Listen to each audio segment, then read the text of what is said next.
ذلك في حديث في أعلى درجات الصحة في صحيح البخاري من حديث أبي هريرة رضي الله عنه أن النبي صلى الله عليه وسلم دخل المسجد، فدخل رجل فصلى، ثم أتى النبي صلى الله عليه وسلم فسلم عليه، فقال له النبي صلى الله عليه وسلم: ارجع فصلي فإنك لم تصلي. فرجع الرجل فصلى كصلاته التي صلى، ثم جاء إلى النبي صلى الله عليه وسلم فسلم عليه فرد عليه، ثم قال: ارجع فصلي فإنك لم تصلي 3 مرات. قال في الثالثة: والذي بعثك بالحق.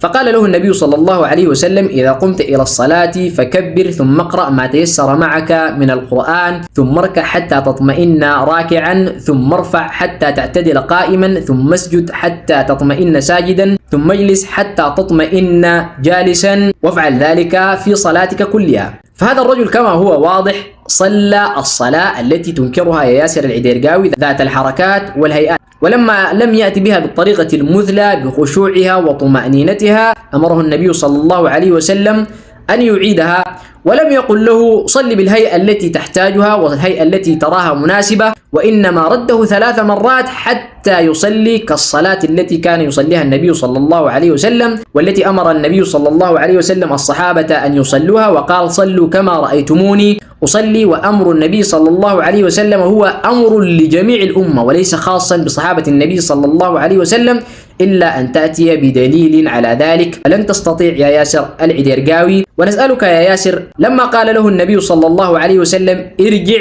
فصلي فإنك لم تصلي، هل أمره النبي صلى الله عليه وسلم بالركوع والسجود؟ وهل هذا يتضمن الحركات والهيئات؟ بلى، أمره بالهيئة التي كان يصلي بها النبي صلى الله عليه وسلم وصحابته. وقول النبي صلى الله عليه وسلم للرجل: ثم اركع حتى تطمئن راكعا، هل هذا القول يشتمل الهيئة والحركة أم لا يشملها؟ ولو قلت إنه مفهوم كما زعمت ويعني التواضع فقط، هل أمره النبي صلى الله عليه وسلم عندما جاء بالتواضع في المسجد 3 مرات؟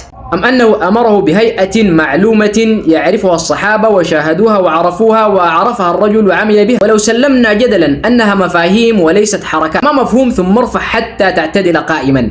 هل معناها تكبر كما أن معنى اركع تواضع؟ هذا عبث مشهود ومعروف لا يحتاج إلى رد، ويكفي في رده إرادة. كذلك يقول له ياسر في هذا المقطع: إن الركوع لم يأتي مرتبطا بالصلاة في القرآن في كتاب الله مطلقا. ألم يقرأ ياسر العديرقاوي قول الله سبحانه وتعالى: وأقيموا الصلاة وآتوا الزكاة واركعوا مع الراكعين؟ وحتى لا أطيل عليكم في هذا المقطع، سنلتقي في مقطع آخر في الرد على ياسر العديرقاوي في مسألة الصلاة. نسأل الله سبحانه وتعالى أن يعلمنا ما ينفعنا.